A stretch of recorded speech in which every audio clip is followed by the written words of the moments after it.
अस्सलाम वालेकुम dear students. आपको बीइंग इकोनॉमिस्ट यूट्यूब चैनल में खुशामदीद कहा जाता है। इस वीडियो में हम पॉलिटिकल इकोनॉमी ऑफ पाकिस्तान के डिफरेंट इवेंट्स के बारे में पढ़ेंगे जो कि 1988 से लेकर 1999 के पॉलिटिकल रेजिम्स के दौरान हुए। इनका हम क्रिटिकल एनालिसिस करेंगे पॉलिसीज़ की और उनकी असेसमेंट। तो सबसे पहले हम ये देखेंगे कि ये टाइम पीरियड जो है वो एरा था कौन-सा। इस एरा में डेमोक्रेटिक डिफरेंट जो है वो गवर्नमेंट सेटअप हुई बेनज़ीर भुट्टो एंड नवाज शरीफ की, जो पीपल पार्टी और पीएमएलएन के फ्लैग के नीचे अपनी गवर्नमेंट्स को सेटअप करते थे। 1988 से लेकर 99 तक डिफरेंट इस टाइम पीरियड में डिफरेंट दौरानिये की उनकी मुख्तलिफ हुकूमतें उन्होंने सेटअप की। ये डेकेड नवाज शरीफ और बेनज़ीर भुट्टो की हुकूमत का डेकेड भी कह सकते हैं हम। ये कोइंसाइड करते हुए द ब्रेकअप ऑफ यूएसएसआर और अमेरिका जो है वो डिसएंगेज्ड हुआ और इसकी वजह से यहाँ पे पाकिस्तान में जो एड थी वो कम हुई। अमेरिकन कंसंट्रेशन इस एरिया से रिड्यूस्ड हो गई due to the disengagement of यार ब्रेकअप ऑफ यूएसएसआर। तो लिहाजा अब यहाँ पे इस एरा में इस रीजन में बहुत ज़्यादा सख्तियाँ, बहुत ज़्यादा रिस्ट्रिक्शन और सैंक्शन भी लगाई गई और जो एक हमें एड की तरफ से जो एड की सपोर्ट थी फॉरेन एड की, वो काफ़ी हद तक रिड्यूस्ड होगी।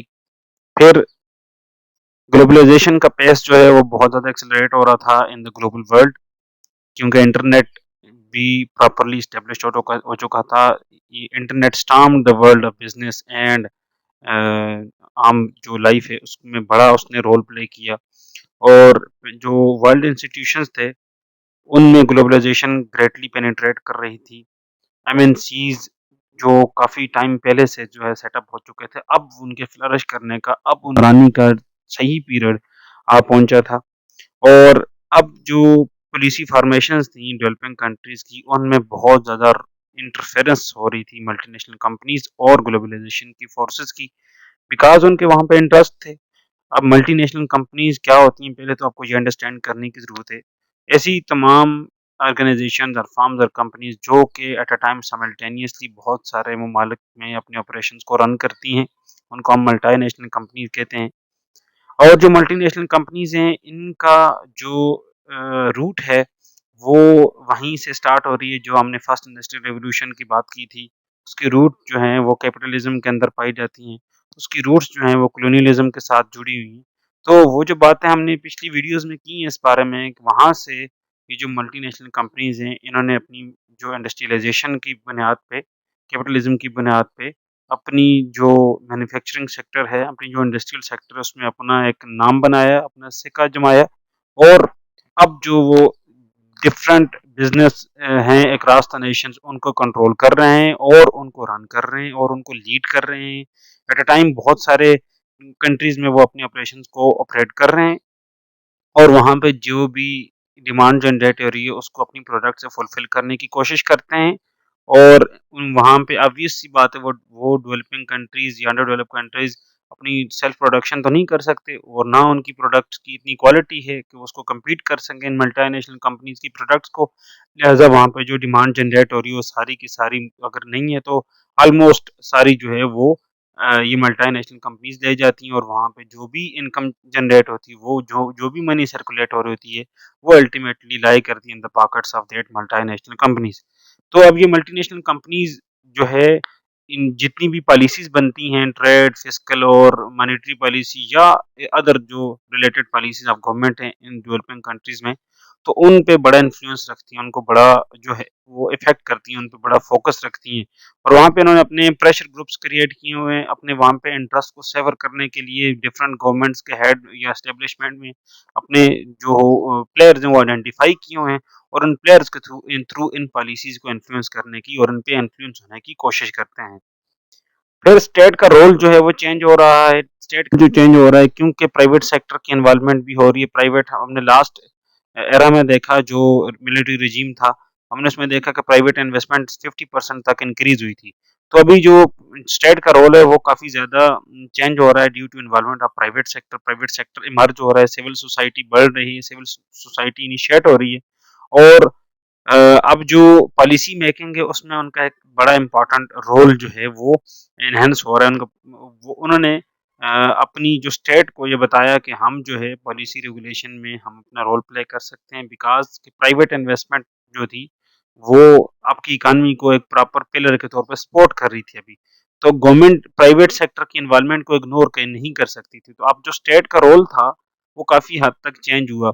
इससे पहले आपको समझने की ये ज़रूरत है कि जो 2 पॉलिटिकल पार्टीज़ थी जिन्होंने और इन इस 10-12 सालों में काफ़ी इ टाइम जो है वो अपने जो रेजीम्स रन किए थे या उनके रेजीम्स रहे थे, तो इनमें इनकी मेन जो है वो टेंडेंसी किस तरफ थी? अगर हम फ्रैंकली बात करें तो सिंपलिसिटी के साथ हम ये कह सकते हैं कि जो पीपल पार्टी थी, बेनज़ीर भुट्टो की गवर्नमेंट थी, वो सोशलिस्ट सोशलिस्ट इकोनॉमिक सिस्टम थे। मीन्स वो सोशलिज्म को सपोर्ट करते थे। वो जब भी आते थे तो इस तरह की पॉलिसीज़ बनाते थे जो सोशलिस्टिक इकोनॉमिक सिस्टम की सपोर्ट में या उसके साथ पैरेलली चल रही होती थी।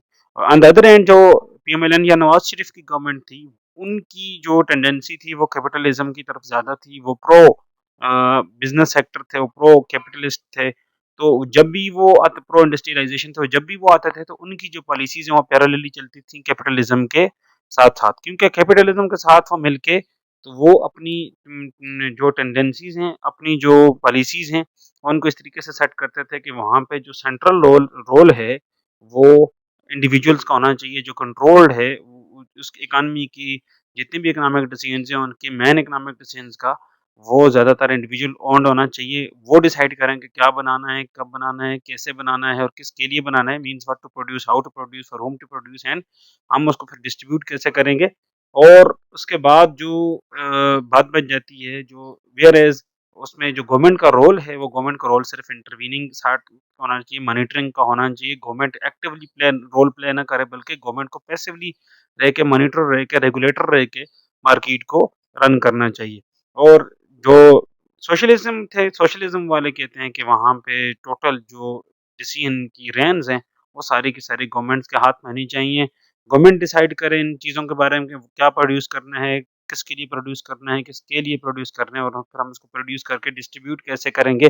तमाम इकोनॉमिक डिसीज़न जो हैं वो गवर्नमेंट करेगी। तो सोशलिज़्म की पॉलिसीज़ को पीपल पार्टी जो है इसीलिए वो करती थी और उनका जो दूसरा टेंडेंसी थी वो थी वो pro people, pro labour class की तरफ होती थी।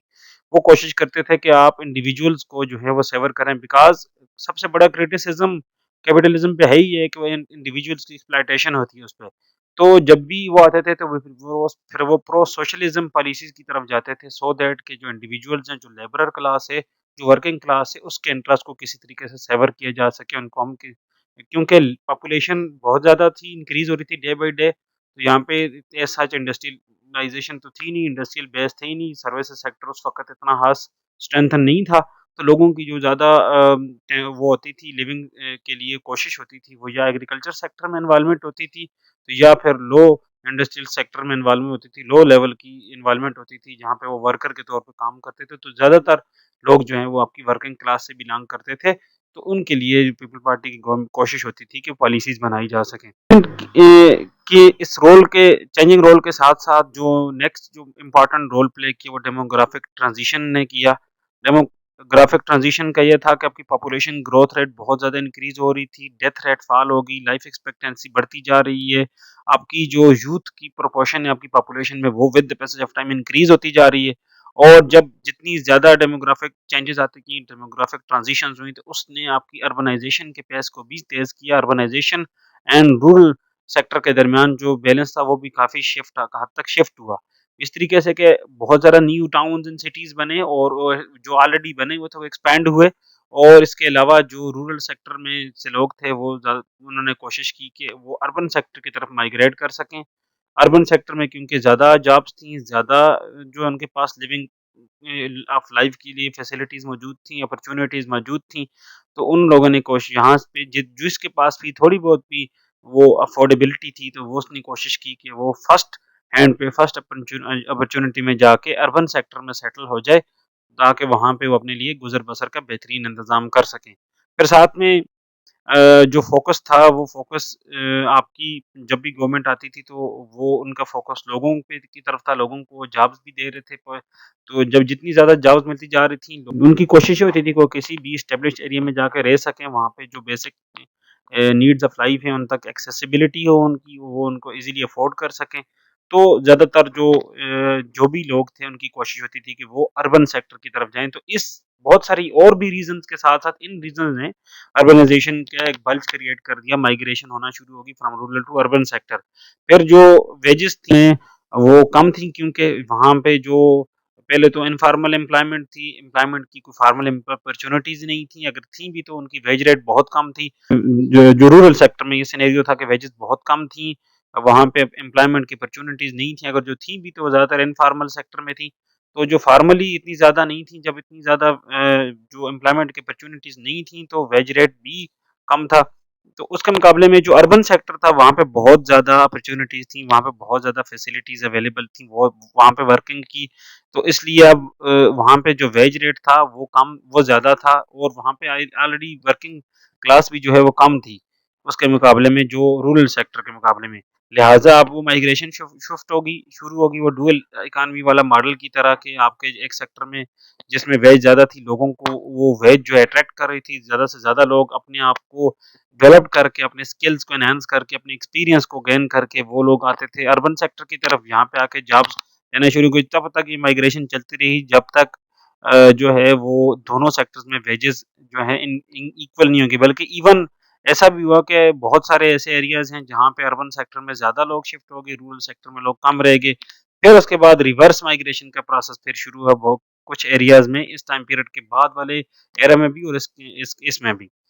तो फिर जो यहाँ पे पॉपुलेशन की इंक्रीज़ होने से जो डेमोग्राफिक ट्रांज़िशन थी, जो डेमोग्राफिक सिनेरियोज़ थे वो बहुत ज़्यादा चेंज हुए क्योंकि अब जब जहाँ पे एक जगह पे कंसंट्रेशन ऑफ पीपल होगी बहुत ज़्यादा वहाँ पे पॉपुलेशन बढ़ना शुरू होगी।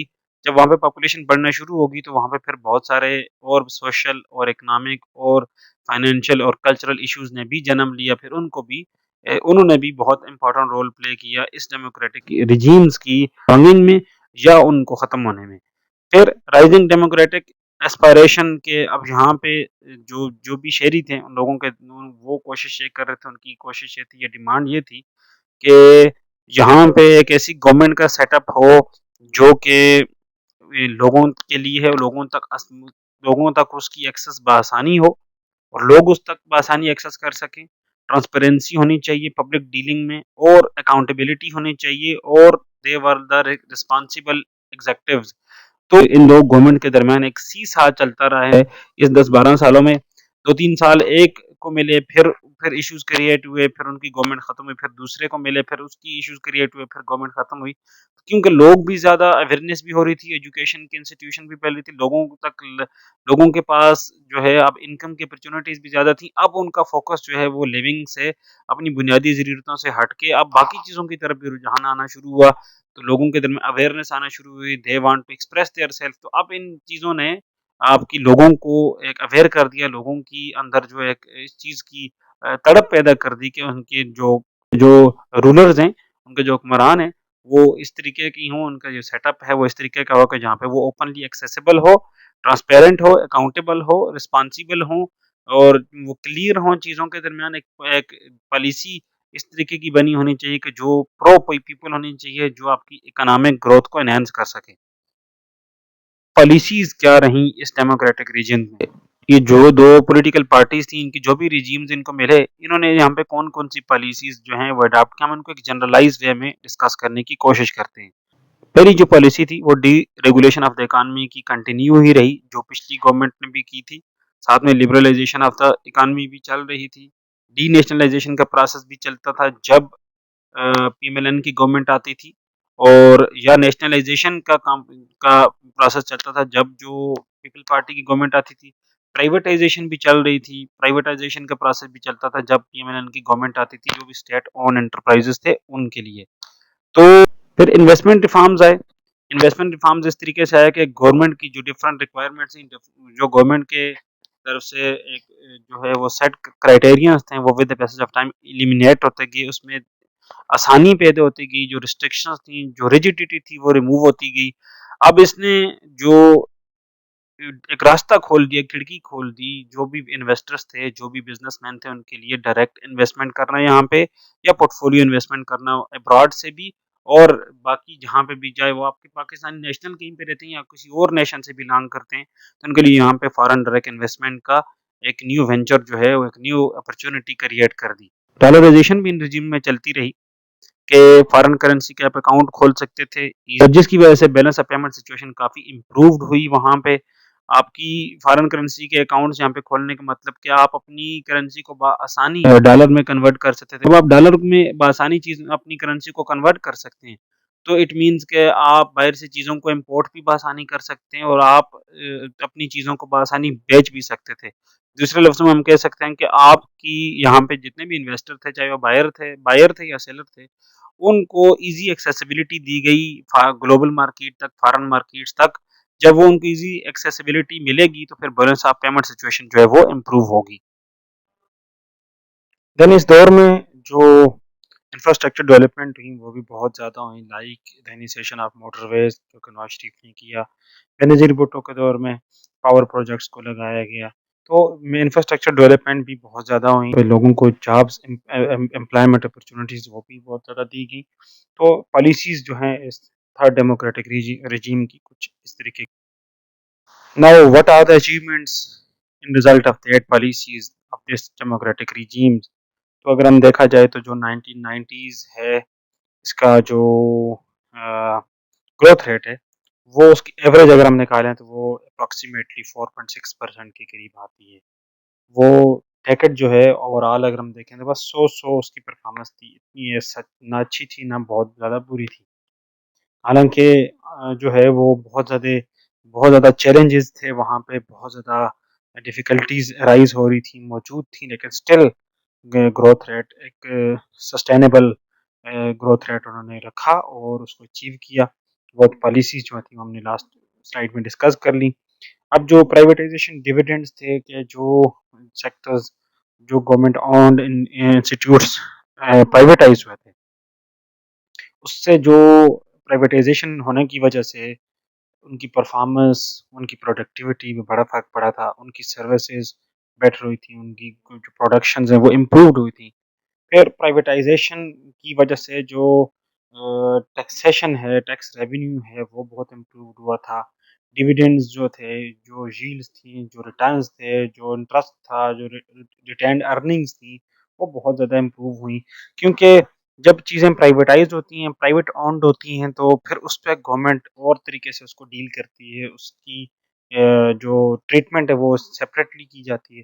जब कोई चीज़ गवर्नमेंट खुद ऑन करती है तो उसकी ट्रीटमेंट कुछ और तरीके से होती है। फिर उसी तरीके से उस पे टैक्स रेट का भी डिफरेंस होता है, इंटरेस्ट रेट का भी डिफरेंस होता है। बाकी भी जितनी भी उसकी इनिशिएशन, उसकी वर्किंग, उसकी डेवलपमेंट, उसकी ग्रोथ और उसकी डे बाय डे एक्टिविटीज़ के बारे में जो ट्रीटमेंट है वो डिफरेंट होती है, जब प्राइवेट और पब्लिक सेक्टर की अगर हम बात करें तो। प्राइवेट सेक्टर में जो है वो जब भी इन्वॉल्वमेंट होती है प्राइवेट सेक्टर की किसी जगह पे भी, तो बहुत ज़्यादा इम्प्रूव्ड होता है। बहुत ज़्यादा चीज़ों को जो है वो इम्पैक्ट डालता है, बहुत ज़्यादा परफॉर्मेंस को इम्प्रूव करता है, बहुत ज़्यादा एनहांस करता है प्रोडक्टिविटी को, और उसकी वजह से जो वहाँ पे रिसोर्सेज़ यूटिलाइज़ हो रहे होते हैं, उनका ऑप्टिमल यूटिलाइज़ेशन हो रही है, एफिशिएंसी भी होती है, वहाँ पे इफेक्टिवनेस भी होती है। प्राइवेट सेक्टर की इमरजेंस के साथ, प्राइवेट सेक्टर की ग्रोथ के साथ वहाँ पे इन्वेस्टमेंट भी बहुत ज़्यादा इम्प्रूव्ड हुई, इन्वेस्टमेंट की अपॉर्चुनिटीज़ भी बहुत ज़्यादा क्रिएट हुई।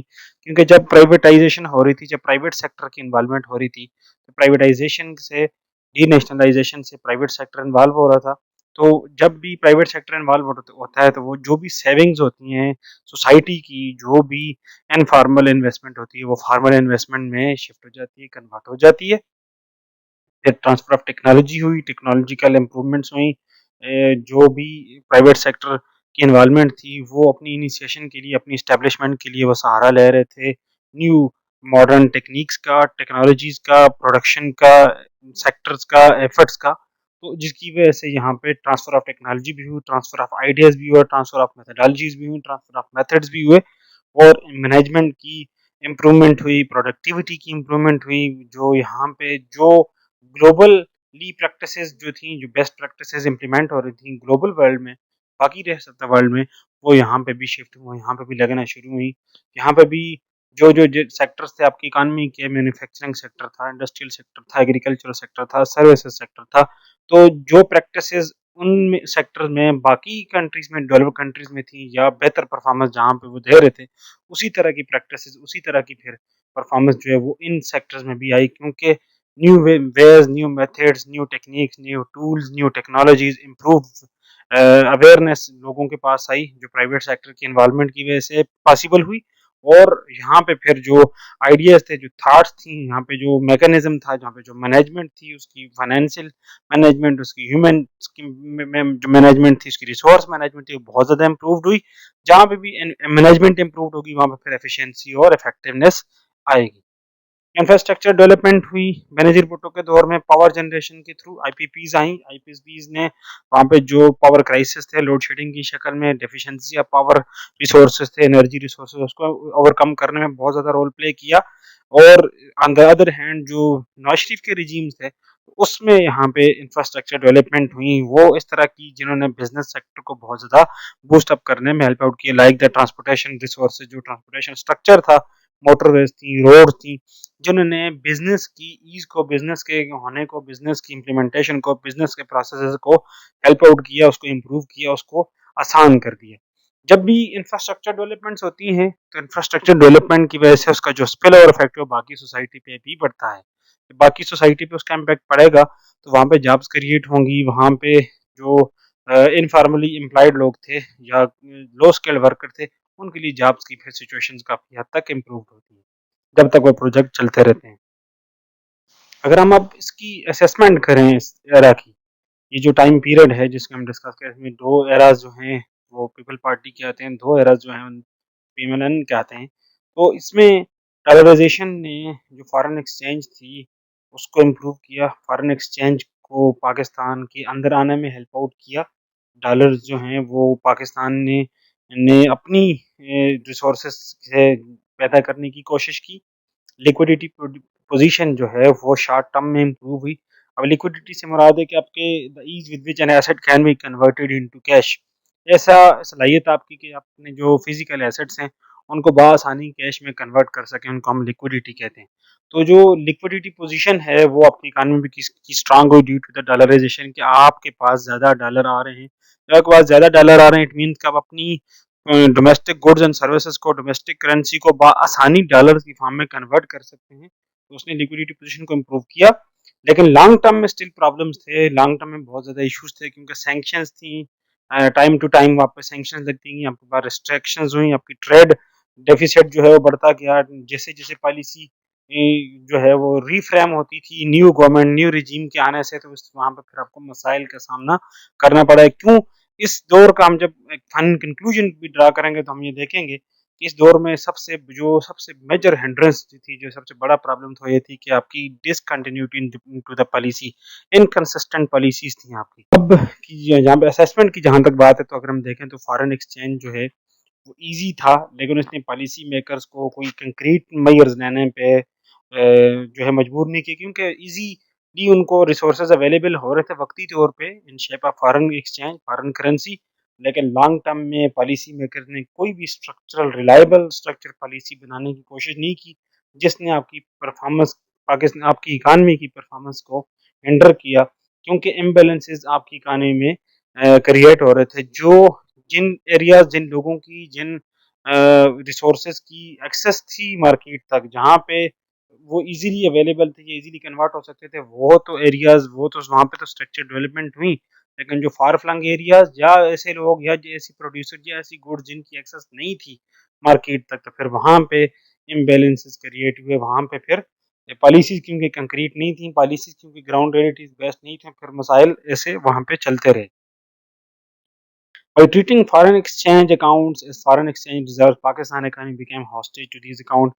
कि पाकिस्तान की इकानमी में जो एक और इशू फेस करना पड़ा वो ये करना पड़ा कि फॉरेन एक्सचेंज अकाउंट्स जो थे, जो भी फॉरेन एक्सचेंज के अकाउंट्स आपके होल्डर्स के पास थे, आपके नेशनल्स के पास थे, उनको अपने फॉरेन एक्सचेंज रिजर्व के तौर पे समझना शुरू कर दिया कि ये आपके पास डॉलर पड़े हुए, ये आपके होंगे, अब इनको आप यूटिलाइज़ कर सकते हैं, इनसे आप फ़ायदा उठा सकते हैं। लेकिन वो अकाउंट्स में तो चीज़ें डेबिट भी होती रहती हैं, क्रेडिट भी होती रहती हैं, इज़ाफ़ा भी होता रहता है, इसमें से चीज़ें कम भी होती रहती हैं। लेकिन जब पाकिस्तान की इकॉनमी मेकिंग के पॉलिसी मेकर्स इनकंसिस्टेंट थे, पॉलिसी मेकर्स विज़नरी नहीं थे, उनका लिमिटेड विज़न था, वो किसी और सेक्टर्स के बारे में ज़्यादा इम्पोर्टेंस दे रहे थे, तो यहाँ पे फिर जो फ़ॉरेन एक्सचेंज सेक्टर में पाकिस्तान को काफ़ी हद तक मुश्किलात का सामना करना पड़ा। It was also a loss making device due to payment of above market interest rate in exchange rate guarantee to their owners.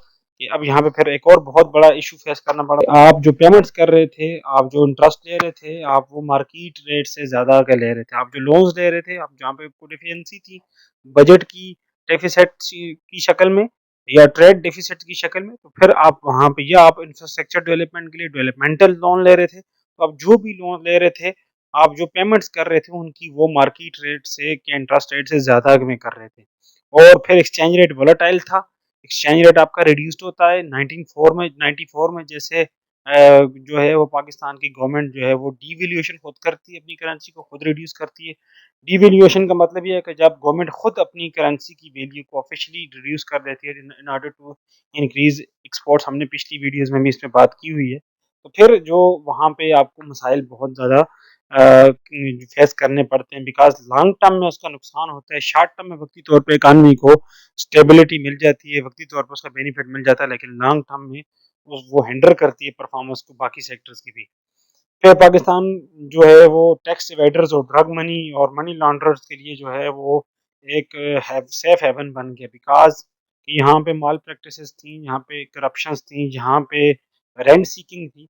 तो उस वजह से जो टैक्स एवेडर्स जो टैक्स छुपा रहे थे, टैक्स से छुटकारा पा रहे थे, जो कमा कुछ और रहे थे, उनकी फिगर्स कुछ और बोल रहे थे, लेकिन जो चीज़ें रिपोर्ट होती थी स्टैटिस्टिकल डिस्क्रिपेंसी की वजह से या जो रिश्वत सताने की वजह से जो भी इश्यूज थे उनकी वजह से जो चीज़ें रिपोर्ट हो रही थी वो रियलिटी से काफ़ी दूर थी, एक्चुअल चीज़ों से काफ़ी दूर थी। तो फिर यहाँ पे जो टैक्स इविजन हो रही थी, पैसा जो जनरेट हो रहा था उसके अकॉर्डिंगली रेवेन्यू क्रिएट नहीं होता, पैसा जनरेट हो रहा था लेकिन वो रजिस्टर्ड नहीं हो रहा था, वो ब्लैक मनी की शक्ल में, वो अंडरग्राउंड इकानमी में, वो ब्लैक मार्केट में, ब्लैक इकानमी में जा रहा था।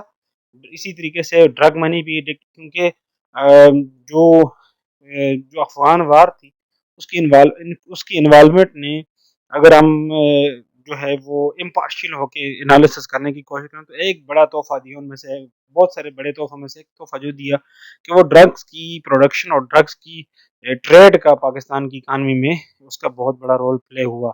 लोग अपने पैसा अगर किसी और सोर्स से भी बना रहे हैं, तो उसको अंडर मेंशनिंग करके, उसको कम लिखवा के, उसको चीज़ों को छुपा के उसको इन्वॉल्व करते थे, ब्लैक मार्केटिंग में लेके जाते थे, स्मगलिंग करते थे चीज़ों की, ड्रग इकानमी में ड्रग मनी जो ट्रांजैक्शंस उनके लिए यूज़ करते थे। तो वहाँ पे जो चीज़ें आपके बॉर्डर एरियाज़ के साथ थी या फार फ्लंग एरियाज़ में थी, वहाँ पे ओपियम और मैरिजुआना और बाकी इस तरह की जो भी मंशियात के लिए, ड्रग्स के लिए चीज़ें बनती थी, इसमें उनमें इस्तेमाल होती थी, उनकी प्रोडक्शन होती थी, और उनकी प्रोडक्शन क्योंकि रजिस्टर्ड नहीं होती थी, वो इल्लीगल था काम, लिहाजा जो भी इल्लीगल काम होता है वो अंडरग्राउंड इकानमी में होता है। जब अंडरग्राउंड इकानमी वो होती है जो रजिस्टर्ड नहीं होती, जिसकी कोई ट्रांजैक्शन रिकॉर्ड नहीं होता, जिसकी कोई रिसीट नहीं होती, जिसका कोई किसी के पास सर पैर नहीं होता कि ये चीज़ कहाँ पे हुई, किस वक्त जगह पे हुई, किसने की, इसकी कोई भी कहीं पे भी जो है वो रिकॉर्ड मौजूद नहीं होता। इसी तरह मनी लॉन्ड्रर्स जो थे, मनी लॉन्ड्रर्स के मुराद के जो ऐसी सिचुएशंस के जहाँ पे आपकी डॉलर के मुकाबले में रुपये के मुकाबले में डॉलर की ज़्यादा डिमांड की जा रही थी, रुपये के मुकाबले में डॉलर को ज़्यादा जो है वो मांगा जा रहा था, उसको ज़्यादा कन्वर्ट किया जा रहा था। अब बजाय उसको ऑफिशियल सोर्सेज से, ऑफिशियल मेथड से, ऑफिशियल वेज से ट्रांजैक्ट करने के, उसको अनऑफिशियल सोर्सेज से, उसको हुंडी के ज़रिए, उसको हवाला के ज़रिए और बाकी स्मगलिंग के और इंस्ट्रूमेंट्स के ज़रिए वो क्या किया जाता था, वो चीज़ें बाहर से कोई अगर खरीदी जा रही हैं या वहाँ पे उनके अगेंस्ट जो पेमेंट की जा रही है, तो वो अनरजिस्टर्ड वे से की जाती थी। और जब यहाँ पे कोई चीज़ आती थी तो उसमें नॉन कस्टम पेड और वो स्मगल्ड होके आती थी। तो यहाँ पे कोई इम्पोर्टेड चीज़ आ रही है तो उसको भी उसको भी खरीदने के लिए डॉलर पे करने पड़ते थे। और बाहर जब आप कोई भी चीज़ लेके जा रहे हैं, तो यहाँ पे करप्शन की वजह से, माल प्रैक्टिसेस की वजह से या इस तरह के रेंट सीकिंग की वजह से जो पैसा जनरेट किया जा रहा था वो शो नहीं किया जा सकता था। जब वो शो किया जाता तो फिर जो लोग इस काम में इन्वॉल्व थे वो फंसते थे। तो फिर जो उस पैसे को जो है वो शो नहीं किया जा रहा था, फिर वो यहाँ से डिफरेंट शेप्स में, डिफरेंट सिचुएशन में, डिफरेंट मैकेनिज्म्स के थ्रू बाहर भेजे जाते थे। उसको मनी लॉन्ड्रिंग के इट इट मीन्स कि आपके मुल्क के अंदर जो पैसा है वो अनरजिस्टर्ड है, वो कोई पता नहीं कहाँ से आया, लेकिन उस पैसे के बदले में डॉलर ज़्यादा डिमांड किया जा रहा था। जब डॉलर ज़्यादा डिमांड किया जाएगा तो फिर प्रेशर पड़ेगा आपकी एक्सचेंज रेट पे, लेकिन आपकी इकानमी की जो ऑफिशियल रिकॉर्ड्स हैं, जो ट्रांजेक्शन्स हैं, जो इनकम जनरेटर हुई है, उसमें उसका कोई रिकॉर्ड मौजूद नहीं है कि पैसा के मुकाबले में डॉलर की डिमांड क्यों बढ़ रही है। तो इस वजह से फिर आपकी एक्सचेंज रेट पे प्रेशर पड़ता था। मनी लॉन्ड्रिंग इस तरीके से आपकी इकानमी को बैडली इफेक्ट करती है। मैक्रो इकोनॉमिक वोलेटिलिटी थी इस दौर में। मैक्रो इकोनॉमिक वोलेटिलिटी इस तरीके से थी कि आपकी इकानमीज जो हैं वो जब चल रही थी तो ये ज़्यादातर इस दौर पे आईएमएफ और वर्ल्ड बैंक के तावन से चल रही थी, उनके बेल आउट प्लान पे चल रही थी, उनसे जो लोन्स हैं उन पे चल रही थी। ऑब्वियसली जब भी इंटरनेशनल ऑर्गेनाइजेशन की इन्वॉल्वमेंट होगी तो फिर वहाँ पे वो आपकी इकानमी में अपनी टर्म्स एंड कंडीशन पे आपको जो भी ट्रांजेक्शन करेंगे या इन्वॉल्व होंगे तो अपनी टर्म्स एंड कंडीशन पे, मगर उनकी सबसे बड़ी जो कंडीशन होती है वो ये होती है कि लिबरलाइजेशन होगी। वो यही होती है कि आपने अपने डोमेस्टिक रिसोर्सेज को, अपने डोमेस्टिक कंज्यूमर को, अपने डोमेस्टिक टैक्स पेयर से ज़्यादा जो है वो बेनिफिट लेना है। जब उनसे आप ज़्यादा से ज़्यादा बेनिफिट लेते हैं और उनको बेनिफिट उसके मुकाबले में उसको रिसोर्सेज, उनको एडवांटेजेस कम देते हैं तो फिर वहाँ पे डिस्टर्बेंसेस जो है वो क्रिएट होती हैं। फिर वो प्रेशर पड़ता है आपके इकोनॉमिक एजेंट पे जो कि काम कर रहे हैं in the shape of producer और कंज्यूमर। तो फिर वहाँ पे उन पे मसाइल बढ़ते हैं, जैसे कि इन्फ्लेशन का बढ़ना, जैसे कि इंटरेस्ट रेट का बढ़ना, जैसे कि अनएम्प्लॉयमेंट का बढ़ना, और भी इस तरीके से बहुत सारी इकोनॉमिक डिजीज जनरेट होती हैं डायरेक्टली और इनडायरेक्टली। हाउएवर जो फंडामेंटल स्ट्रक्चरल इम्बैलेंसेस थे इस इकॉनमी में वो इस मैक्रो इकोनॉमिक वोलेटिलिटी की वजह से रेक्टिफाई नहीं हो सके, बिकॉज कि जब गवर्नमेंट चेंज होती थी, हेड चेंज होता था, सेटअप चेंज होता था, पॉलिसी बदल जाती थी, 2-3 साल एक पॉलिसी रहती, नई गवर्नमेंट आई, नया मैकेनिज्म डेवलप हुआ, पॉलिसी चेंज होगी। तो कभी भी आपकी इकानमी में पॉलिसीज बनी तो उनको कभी भी फ्लरिश करने का, उनको प्रॉपरली इम्प्लीमेंट होने का टाइम नहीं दिया गया। एक ये इशू था। फिर पॉलिसीज आपकी इनएडिक्वेट थी, पॉलिसीज आपकी इनकंसिस्टेंट थी, पॉलिसी आपकी जो है वो जो ग्राउंड रियलिटीज से बहुत दूर थी। फिर थर्ड रीजन का आपकी जो पॉलिसीज थी वो ग्लोबल मार्केट, ग्लोबल इकानमी से बहुत पीछे की थी। उनके साथ compete करने के लिए उनको मद्देनजर रखते हुए कोई पॉलिसी नहीं बनाई जाती थी। फिस्कल डेफिसिट बढ़ते जा रहे थे, बैलेंस ऑफ पेमेंट के इश्यूज क्रिएट हो रहे थे। आपकी जो इकोनॉमिक डिसीजन मेकिंग है वो ज़्यादातर जो इंटरनेशनल फाइनेंशियल ऑर्गेनाइजेशन है, आईएमएफ हो गया, वर्ल्ड बैंक हो गया, या और भी कोई डोनर एजेंसीज हैं तो उनके हाथों में होती थी। वो डिक्टेट करते थे अपनी टर्म्स एंड कंडीशन को, वो आपको बताते थे कि आपने क्या करना है, क्या इंटरेस्ट रेट रखना है, कितनी प्रोडक्शन करनी है, प्राइसेस क्या होंगी, और बाकी जिस तरह की जो भी इकोनॉमिक डिसीजन आपकी प्रोडक्शन के लिहाज से, कंजम्पशन के लिहाज से, आपकी गवर्नमेंट के लिहाज से, बिजनेस सेक्टर के लिहाज से, सारे डिसीजन जो है वो अपनी ज़र निगरानी जो है आपसे इम्प्लीमेंट करवाते थे और पहले पॉलिसीज भी बनवाते थे। फिर ये जो प्रॉब्लम था बजट डेफिसिट का, ग्रो करने का, इसने आपकी इकॉनमी की परफॉर्मेंस को, आपकी कॉन्फिडेंस को बहुत ज़्यादा हिंडर किया। आपके डोमेस्टिक प्रोड्यूसर्स का भी, डोमेस्टिक इन्वेस्टर्स का भी, डोमेस्टिक डोनर्स का भी, और जो इंटरनेशनल आपके डोनर्स थे, इंटरनेशनल आपकी जो फॉरेन जो हम कह सकते हैं कि बरादरी थी, जो फॉरेन प्रोड्यूसर्स थे, उन सब की जो कॉन्फिडेंस है वो भी आपका काफ़ी हद तक शटर हुआ, बिकॉज आप अपनी कमिटमेंट पे, आप अपने रिसोर्सेज पे, आप अपनी परफॉर्मेंस पे रिलाई नहीं कर सकते थे। जब आपकी परफॉर्मेंस जो है वो वोलेटाइल होंगी, आपकी पॉलिसीज ठीक नहीं होंगी, तो फिर आप पे कोई ट्रस्ट नहीं करेगा। आपका ट्रस्ट का बड़ा इशू था, जिसकी वजह से आपकी जो ट्रीटमेंट थी वो बड़ी डिफिकल्ट होती थी। आपको वहाँ पे एक डिफरेंट ट्रीटमेंट बाकी दुनिया के मुकाबले में मिलती थी, बिकॉज जब अब इंसान घर से जो है वो ठीक नहीं होता तो फिर बाहर से भी कोई आप पे ट्रस्ट करने के काबिल नहीं होता। बाहर डिसेंट्रलाइजेशन थी। डिसेंट्रलाइजेशन वो सबसे बड़ा प्रॉब्लम ये था कि आपका हर जो सेक्टर्स थे वो सेपरेट ट्रीट हो रहा था। वो कभी भी एक जगह पे एक जैसी ट्रीटमेंट उनकी, कभी भी उनकी पॉलिसीज जो हैं वो साइमल्टेनिटी में नहीं चल रही थी। कभी भी उनकी पॉलिसीज जो हैं वो वन लाइन पे, एक लाइन पे, सिमिलर ग्राउंड पे नहीं होती थी। एक पॉलिसी एक सेक्टर की किसी और तरफ जा रही होती थी, दूसरे सेक्टर की किसी और तरफ जा रही होती थी, बिकॉज सेंट्रल अथॉरिटी को, सेंट्रल पॉलिसी मेकिंग इदारे अगर पहले तो थे ही नहीं, अगर थे तो फिर उनकी परफॉर्मेंस इतनी बुरी थी कि वो कोई ऐसी यूनानिमस पॉलिसी, यूनानिमस ग्राउंड्स, जो unanimous set of actions and lines of action है वो डिफाइन नहीं कर सके, जिनको फॉलो करके बाकी सारे सेक्टर्स भी अपनी परफॉर्मेंस को सेम डायरेक्शन में लेके जा सकते। तो अब अगर आप देख लें पिछले इस 1988 से पहले, 1999 से पहले पहले तक जितने भी एतवार गुजरे हैं, उनमें अगर किसी में एक सेक्टर ने ग्रो किया तो बाकी सेक्टर नेगलेक्ट हुए हैं, अगर दूसरे सेक्टर ने ग्रो किया तो तीसरा नेगलेक्ट हुआ है। अगले जब पॉलिटिकल रेजीम में आप जाएंगे तो किसी और सेक्टर ने ग्रो किया है, उसको फ्लरिश किया गया है, बाकी सबको निगलेक्ट किया गया है। तो इस तरीके से आपकी इकानमी डिसेंट्रलाइजेशन का शिकार थी। डिसेंट्रलाइजेशन के साथ साथ डी इंडस्ट्रियलाइजेशन का शिकार था कि आपकी इंडस्ट्रीज जो हैं वो बहुत ज़्यादा हिंड्रेंस हुई, उनको इंडस्ट्रीज को इस दौर में इग्नोर किया गया। जब पीएमएलएन का दौर आता था तो फिर इंडस्ट्रीज की पॉलिसीज बनती थी, लेकिन जब भी पीपल पार्टी का दौर आता था तो इंडस्ट्रियलाइजेशन, इंडस्ट्रियल जो सेक्टर था उसकी परफॉर्मेंस को बहुत ज़्यादा जो है डिफिकल्टीज फेस करनी पड़ती थी। आपकी टैरिफ रेट इंक्रीज होते थे। जब पीपल पार्टी का दौर आता था तो फिर जो सर्विसेज सेक्टर है उसकी परफॉर्मेंस बहुत ज़्यादा इंक्रीज होती थी। उसकी क्योंकि उनका ज़्यादा फोकस जो है वो होता ही बेटरमेंट ऑफ सर्विसेज सेक्टर के लिए था, लेबर के लिए था, वर्किंग क्लास के लिए था। ऑन द अदर हैंड जो इंडस्ट्रियलाइजेशन के लिए जो इनिशिएटिव लेने की ज़रूरत होती थी, जो सेटअप्स करने की ज़रूरत होती थी, जो जो स्टेप्स लेने की ज़रूरत होती थी, वो इन रिजीम्स में नहीं हो सकती थी, उन दूसरे रिजीम में नहीं की गई, जिसकी वजह से इंडस्ट्रियलाइजेशन, पाकिस्तान में इंडस्ट्रियलाइजेशन के प्रोसेस को बहुत बड़ा हिट बैक हुआ। ये दौर था, इस दौर में ह्यूमन सफरिंग भी बहुत ज़्यादा थी। ह्यूमन सफरिंग इस तरीके से थी कि आईएमएफ और इंटरनेशनल डोनर ऑर्गेनाइजेशन की वजह से जो इकानमी की लिबरलाइजेशन हो रही थी, उसकी वजह से जो प्राइसेस थी, इन्फ्लेशन थी, वो बहुत ज़्यादा बढ़ी, टैक्स रेट्स बहुत ज़्यादा बढ़े, सब्सिडीज बहुत ज़्यादा कम हुई।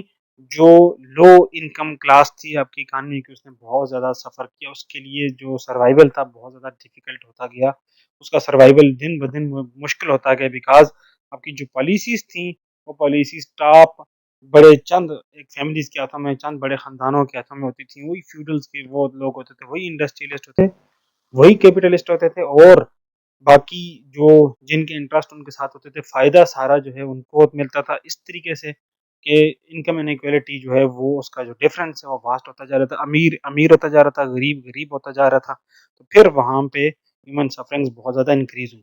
प्राइवेटाइजेशन ने अनएम्प्लॉयमेंट को जन्म दिया, डी इंडस्ट्रियलाइजेशन ने अनएम्प्लॉयमेंट के रेशो को मज़ीद एग्रीवेट किया, मज़ीद इनहांस किया, क्योंकि प्राइवेटाइजेशन की वजह से जब आप प्राइवेट सेक्टर में इन्वॉल्वमेंट होती है तो वो जहाँ पे 4 बंदे काम कर रहे होते हैं, तो उनकी कोशिश होती है कि वो 2 लोगों से वो काम ले लें, उनकी प्रोडक्टिविटी को ऑप्टिमाइज़ करें। Devaluation of Pakistani currency continue हुई, जिसने इन्फ्लेशन रेट को हाई कर दिया, मैंने एक्सप्लेन किया अभी पिछली स्लाइड में। फिर आपका इसका इम्पैक्ट आपकी इंपोर्ट्स की प्राइसेस पे पड़ा, और जब इंपोर्ट्स आपकी एक्सपेंसिव हो गई, इंपोर्ट्स आपकी जो है वो चीज़ें आपके मुल्क में जो पैसा था उसकी परचेजिंग पावर कम होगी, और इंपोर्ट्स को यूटिलाइज करने के लिए आपको ज़्यादा पैसा लगाना पड़ा, तो मज़ीद सिचुएशन वर्स ऑफ होगी, क्योंकि आपकी अपनी डोमेस्टिक प्रोडक्शन तो इतनी सच नहीं थी, कि पॉपुलेशन बहुत ज़्यादा बढ़ रही थी, रिसोर्सेज कम थे, तो you have to rely on imports. जब आप इम्पोर्ट्स पे रिलाई करते तो इम्पोर्ट्स जैसे जैसे महंगी होती गई डीवैल्यूएशन की वजह से, वैसे वैसे आपके लिए जो इनकम क्लास थी लोअर लेवल पे, उसके लिए सर्वाइवल मुश्किल होती गई, उनकी पहुंच से चीज़ें दूर होती गई। अगर हम इसको वन लाइन कंक्लूजन में लेकर आए तो हम कहेंगे this is the era of privatisation, dollarisation, nationalisation and liberalisation. ये जो 10-12 साल थे, इसमें हमारी इकानमी ने सारी चीज़ें देखी, प्राइवेटाइजेशन के समेत, डॉलराइजेशन के समेत, डिवैल्यूएशन के समेत, लिबरलाइजेशन के समेत। फिर वहाँ पे उन्होंने इंडस्ट्रियलाइजेशन को डी इंडस्ट्रियलाइज होता हुआ देखा, इकानमी को डिसेंट्रलाइज होते हुए देखा। इकानमी की परफॉर्मेंस इतनी हद सच अच्छी नहीं, लेकिन एक जो काम इस दौर में हुआ, वो अगर हम कहें कि किसी हद तक जिसने आपके मुल्क को सपोर्ट किया रादर देन इकानमी को, ये था कि आप मुल्क है ये न्यूक्लियर पावर बना 1990s में।